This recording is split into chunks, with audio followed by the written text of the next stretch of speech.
L'idée même que le président Trump puisse être contrôlé par un dirigeant néfaste d'un tout petit pays que vous ne pouvez même pas trouver sur la carte, tellement petit qu'il faut imprimer son nom à l'intérieur de la mer Méditerranée parce qu'il n'y a pas assez de terre pour que ça tienne dessus. La seule façon de croire une chose pareille, c'est si vous vous êtes déjà détaché du vaisseau mère de la réalité. Ils ont industrialisé leur capacité de fabrication de missiles balistiques au point où ils allaient pouvoir construire 100 missiles balistiques par mois.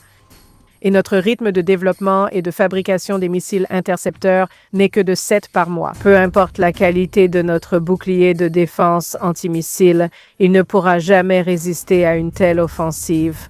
Il est évident que nous avons affaire à des tueurs sans pitié, qu'ils sont sérieux lorsqu'ils disent « mort à l'Amérique, mort à Israël ». Merci de nous rejoindre à nouveau. Et aujourd'hui, j'ai une invitée spéciale, quelqu'un que certains d'entre vous connaissent, Caroline Glick, qui est la conseillère aux affaires internationales du Premier ministre, le formidable Premier ministre de l'État d'Israël, M. Benjamin Netanyahou.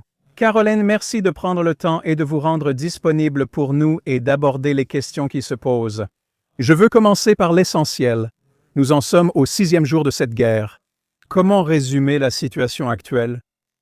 Je pense que tant de choses dans cette guerre sont sans précédent. Tout d'abord, parlons simplement des réalisations que nous avons déjà accomplies, de ce que nous avons déjà accompli. Et nous avons décapité la tyrannie iranienne, les principaux dirigeants, les sbires, les grands meurtriers du régime iranien, à commencer par l'ayatollah Khamenei et son cercle rapproché. Et en allant plus loin, nous avons pu trouver et éliminer l'envoyé spécial iranien, ou quel que soit son titre, chargé d'assassiner des dirigeants étrangers qui étaient responsables du complot visant à tenter à 2 reprises d'assassiner le président Donald Trump. Nous avons également pu cibler le chef des opérations du CGRI au Liban, en même temps que nous continuons de décimer ce qui reste du Hezbollah au Liban. Nous nous attaquons donc à l'Iran, la tête du serpent et leur principal bras, le Hezbollah, qui est une organisation terroriste mondiale qui a englouti le Liban en 2006. Donc, c'est vraiment, vraiment très important. Et en même temps, alors que nous nous attaquons à la direction, nous avons anéanti une grande partie de leur arsenal de missiles, leur capacité à les fabriquer, leurs lanceurs, ainsi que leurs installations nucléaires, tandis que les États-Unis ont détruit la majeure partie de leur marine. Donc, tout cela est très important pour atteindre les objectifs de la guerre, qui sont de mettre fin à la menace que l'Iran fait peser sur le monde et de créer les conditions permettant au peuple iranien de prendre le contrôle de son destin, en affaiblissant suffisamment le régime pour qu'il soit sûr pour les gens de sortir dans la rue sans être fauchés par des mitrailleuses. Ce sont donc des réalisations incroyables que nous avons réussi à accomplir en moins d'une semaine de guerre. L'autre chose que nous avons accomplie, c'est une coopération totale et sans faille avec l'armée américaine, le renseignement américain, d'une manière qui vraiment est une source d'étonnement pour les personnes qui observent, en fait, même pour les personnes impliquées. À quel point nos armées coopèrent bien ensemble en Iran.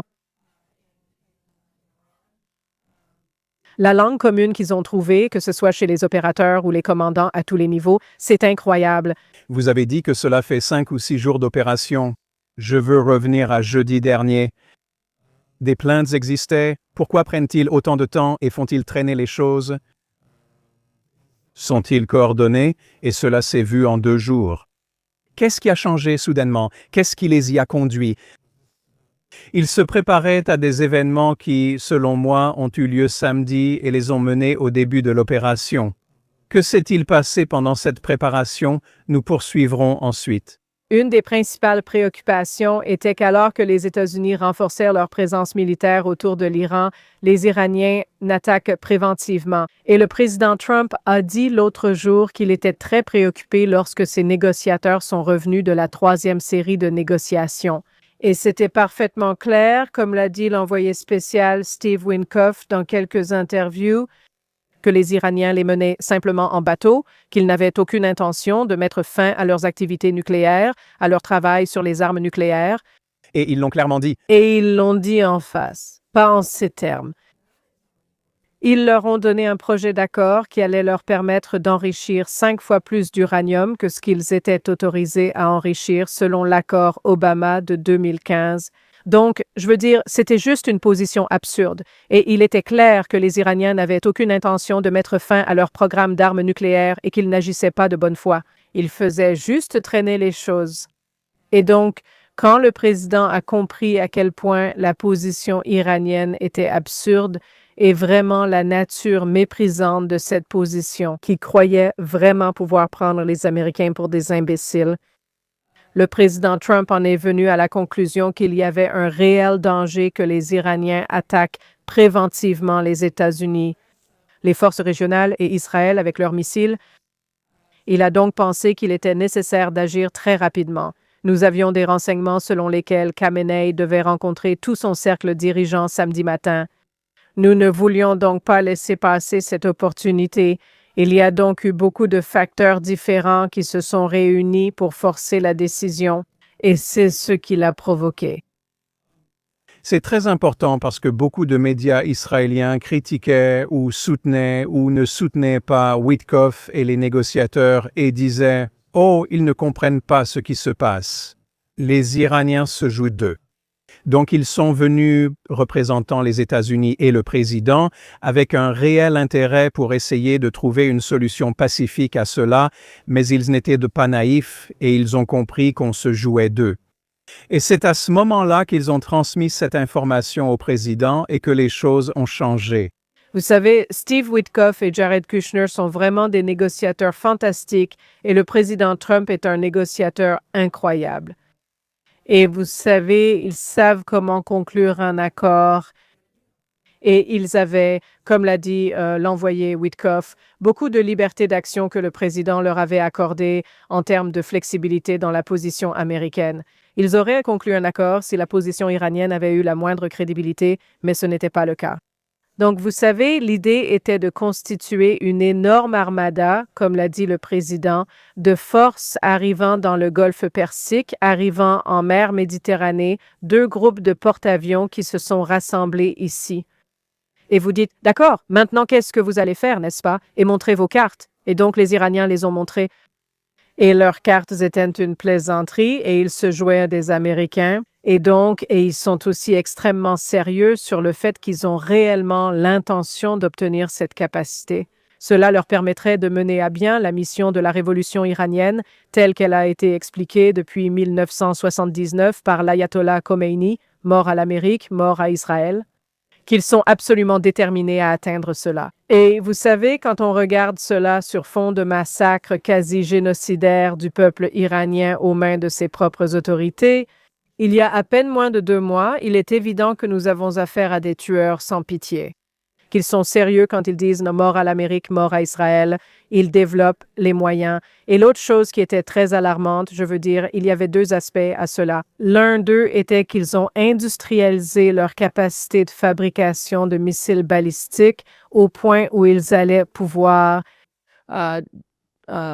déployer ou construire 100 missiles balistiques par mois. Et notre rythme de développement et de fabrication des missiles intercepteurs n'est que de 7 par mois.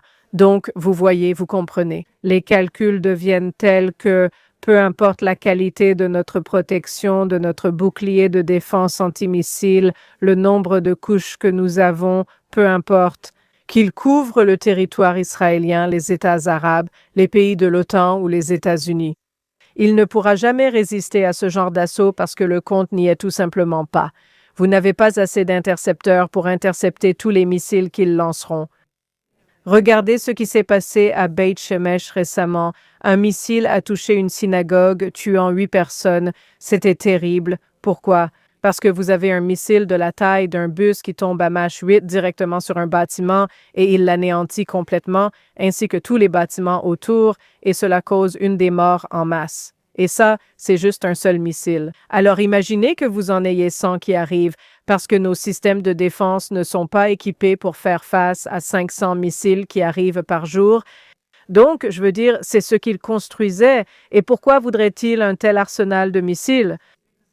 Parce que quand ils auront ça, qui va les attaquer alors qu'ils avancent nonchalamment vers la ligne d'arrivée nucléaire? Et ce que Witkoff a dit, c'est qu'ils avaient déjà assez de matière fissile enrichie à 60% pour en développer 11, et ils s'en vantaient auprès de lui et de Jared Kushner, disant qu'ils avaient assez de matière fissile enrichie à 60% pour produire 11 bombes nucléaires en 1 semaine et demie. Et ils avaient assez de matière fissile enrichie à 20% pour développer encore, je crois, 40 ou 50, non, pardon, 25 bombes nucléaires en 1 mois et demi.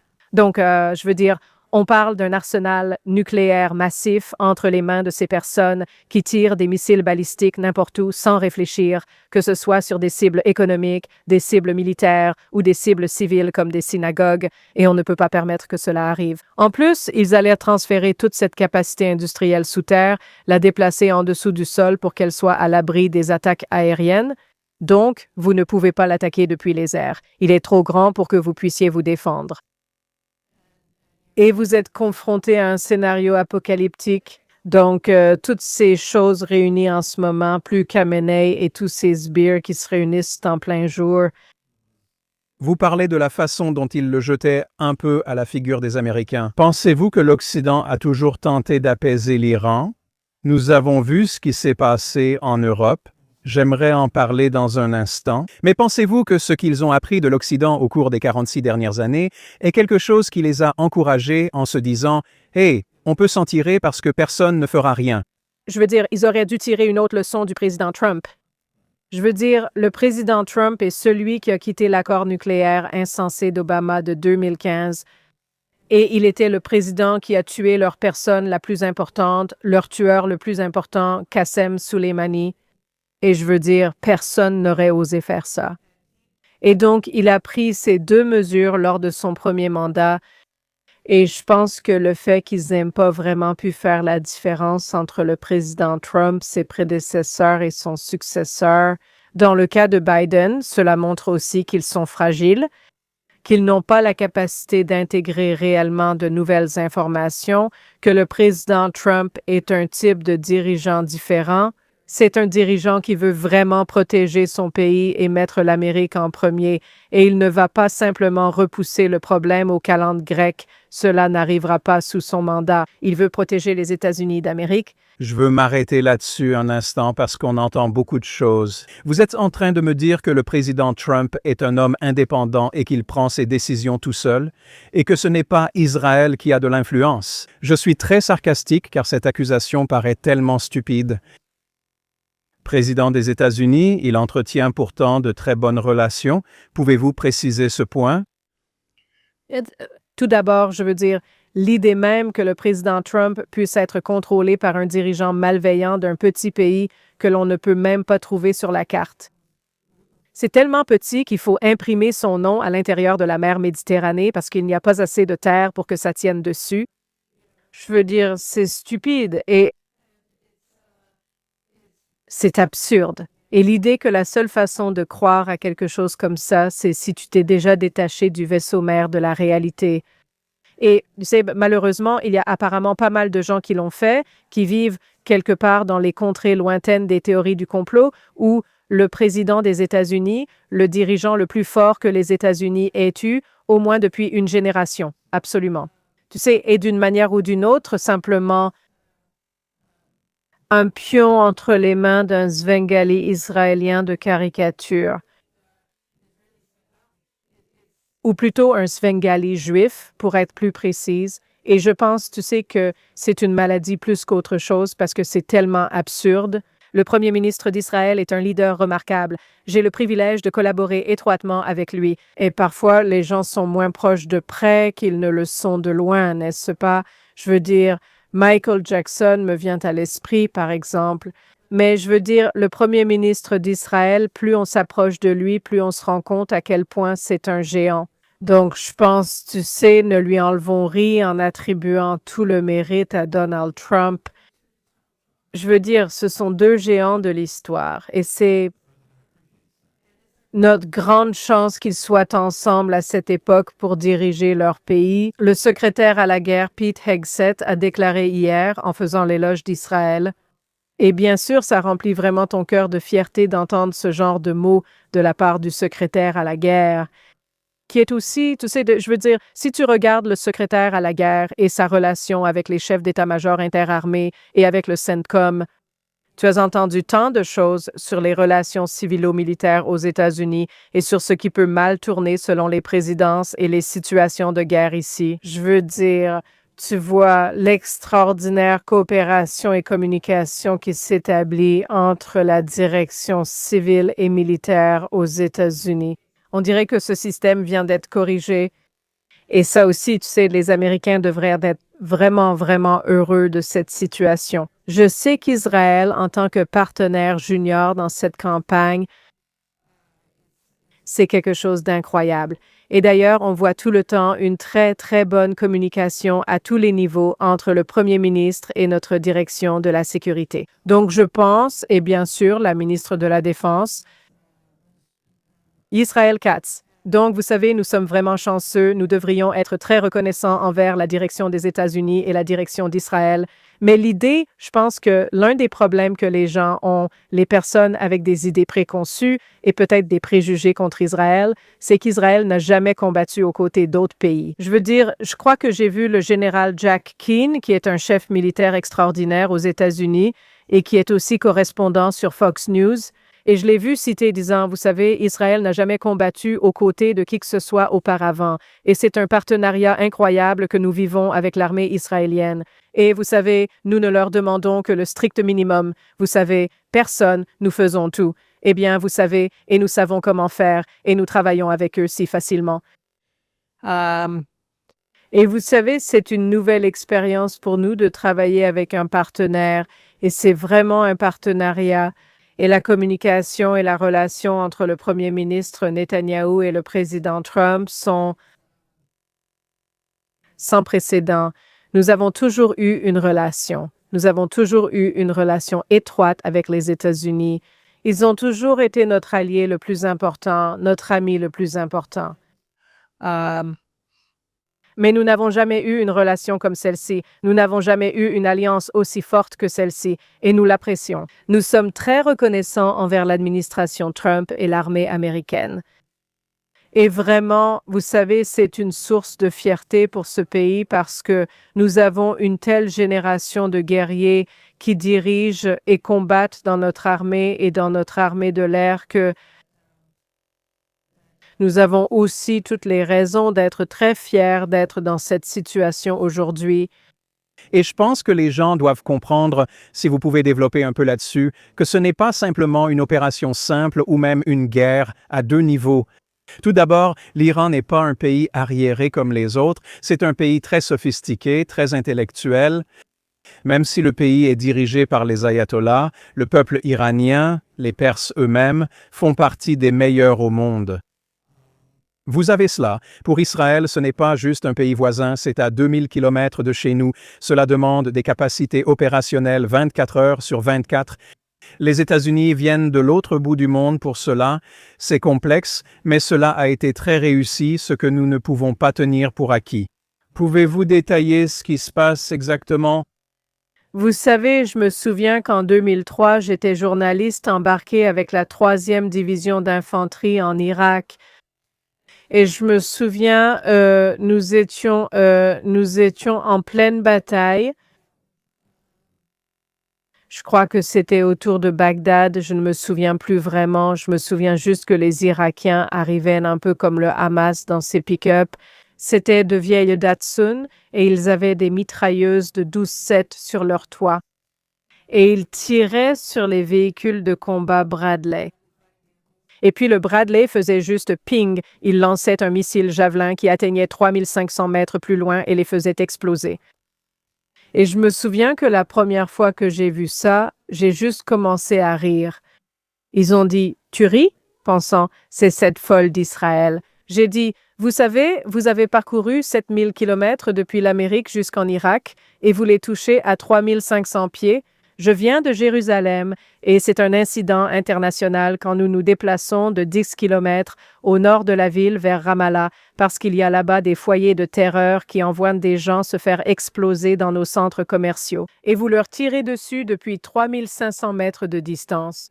Nos guerres se déroulent toujours à nos frontières ou en Judée et Samarie ou peu importe. Je veux dire, elles sont tellement proches.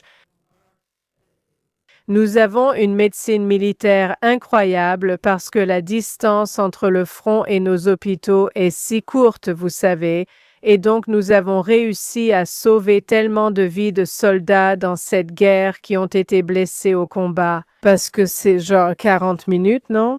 Et au maximum du front jusqu'à la salle d'opération dans certains des meilleurs hôpitaux du monde. Donc c'est à ça qu'on est habitué. Et ici, vous voyez ces cartes du tout petit Israël et nos vols qui vont jusqu'en Iran pour y arriver. Et c'est une expérience complètement différente pour nous. Les Américains, ils sont plus habitués parce qu'ils sont une puissance mondiale. Ce sont une superpuissance mondiale et ils ont l'habitude de projeter leur puissance loin de chez eux. Il faut rappeler qu'avec l'Iran, les distances ont disparu car ils ont créé des armées par procuration autour de nous, formant un anneau de feu qui tente de nous anéantir depuis le 7 octobre. Et nous menons une guerre sur 7 fronts contre cet axe, cet anneau de feu qu'a construit l'Iran avec ses armées terroristes autour de nous. Et aux États-Unis, vous savez, ils ont eu le 11 septembre, ils ont subi des incursions iraniennes sur le territoire américain. Comme je l'ai dit, 2 tentatives d'assassinat contre le président Trump, contre l'ancien secrétaire d'État, le conseiller à la sécurité nationale et des citoyens américains dont des immigrés iraniens vivant à New York.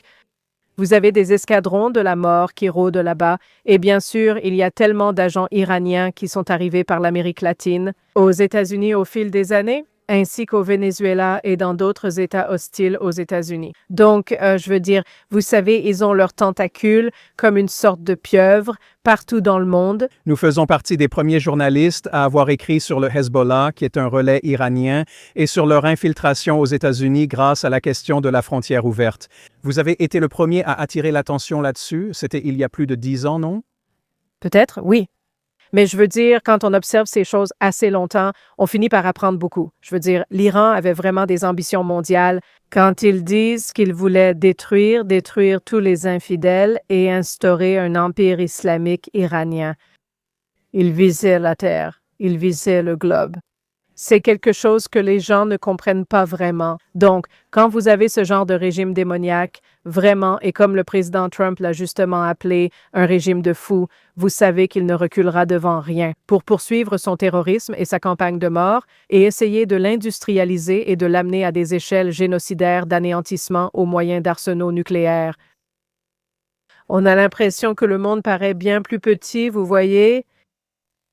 Donc nous avons cela et nous savons plus ou moins où cela va mener. Mais en attendant, le Premier ministre doit jongler avec pas mal de choses, comme nos relations internationales, les accords d'Abraham, ce qui se passe avec Gaza. Je ne parle même pas de prendre ni du sujet. Que fait-on avec le Hamas actuellement? Nous savons quoi faire, mais il y a des plans pour Gaza plus tard. Cela va arriver plus vite que ce que nous anticipons. Quelles sont les choses principales? Où va Israël? Et comment ce qui se passe en ce moment, je dirais, nous aide-t-il non pas à nous intégrer, mais à nous diriger vers un résultat positif de ces 2 dernières années et demie? Encore une fois, je pense avoir dit que c'est la tête du serpent et vous vous débarrassez de ce régime. Et peut-être que c'est plus comme une pieuvre, non? Je veux dire, vous avez ces pattes, ces tentacules qui vont partout parce qu'il les a construits, n'est-ce pas? Et donc, vous vous débarrassez de la tête. Qu'arrive-t-il aux pattes? Et cela a un impact énorme sur la situation stratégique ici. Cela a également un impact énorme sur les perspectives de paix dans la région car tout le monde est terrifié par l'Iran et essaie de les apaiser pour qu'ils ne s'en prennent pas à eux en premier, mais en dernier. Quelque chose pourrait se passer d'ici là. Et puis l'Iran s'en est pris à tous les pays qui essayaient de conclure des accords séparés avec eux et tentaient de leur faire plaisir. Et ils se font tous attaquer parce que tout ce que ces gens savent faire, c'est bombarder. Et donc, ils bombardent l'Arabie saoudite, qui avait conclu une sorte d'accord avec eux. Ils bombardent le Koweït, ils bombardent le Qatar, leur plus proche allié arabe. Ils bombardent tous ces pays. Ils ont bombardé la Turquie. Ils bombardent tous ces pays qui n'avaient vraiment aucun différent avec eux, qui étaient neutres. Et maintenant, ils enflamment la région et l'unifient contre eux. Ils ont déclaré la guerre à l'Europe après que l'Union européenne a déclaré le corps des gardiens de la révolution islamique, le CGRI, organisation terroriste, il y a 2 semaines, avant que cette guerre ne commence. Et je veux dire, c'est vraiment mordre la main qui vous nourrit. Ces gens-là, apparemment, ne savent faire qu'agresser les autres. Et cela fait partie de l'idéologie chiite. C'est une composante du chiisme. Et ils veulent provoquer cette guerre mondiale pour faire revenir le Mahdi. En Occident, on a tendance à ignorer cela. Mais pour eux, c'est sérieux et ils sont absolument concentrés là-dessus. Je veux dire, ils sont fanatiques dans leurs croyances et ils y croient. C'est ce qu'ils croient. Ils y croient sincèrement. Et il faut les prendre au mot et à leurs actes, parce que leurs actes et leurs paroles ne font qu'un. Donc, je pense que, vous savez, c'est un moment extraordinaire auquel nous nous retrouvons, où nous voyons des choses qui sont sans précédent. Personne, vous savez, vous, parfois, on s'arrête une seconde et on regarde les photos des bombes explosant dans le corps des gardiens de la révolution islamique, des bases et des bases du Basij et des bases de missiles à Téhéran. Et tu t'arrêtes une seconde et tu réfléchis. Et comme tu regardes ça et que tu vois maintenant ce genre de vidéo sur ton fil d'actualité, tu sais, plusieurs fois par jour, tu t'arrêtes, tu réfléchis et tu te dis, mais c'est quoi ça, Téhéran? Tu sais, Ispahan, Shiraz, tous ces endroits qui n'étaient que des noms et qui semblaient intouchables parce qu'ils étaient si loin et si puissants. Et c'est incroyable. Je continue d'utiliser ce mot. Je crois que je l'ai utilisé dans une interview hier, je ne sais pas, probablement 50 fois. Je l'ai regardé et je me suis dit, quoi? Tu ne peux pas trouver un autre mot? J'utilise le mot biblique. C'est dire à quel point ce qui se passe en ce moment est stupéfiant. Donc, je pense simplement qu'on doit prendre les choses avec philosophie, mais on doit aussi être très reconnaissante d'être ici en ce moment. Nous avons beaucoup travaillé pour en arriver là. Nous devons être vraiment, vraiment reconnaissantes qu'à cette époque de l'histoire, nous ayons les 2 plus grands dirigeants de notre vie, le président Trump et le premier ministre Netanyahou, à la tête des États-Unis et d'Israël. Et nous tenons notre promesse envers nous-mêmes, envers nos compatriotes et je dirais envers l'humanité en protégeant le monde libre. Absolument. Caroline Glick Toda Rabba, merci d'être avec nous ici. Nous aurions pu continuer plus longtemps, mais vous avez beaucoup à faire. Nos salutations au Premier ministre et notre gratitude pour tout ce qu'il fait, et peut-être avons-nous de bonnes nouvelles. Merci d'être avec nous. Merci beaucoup.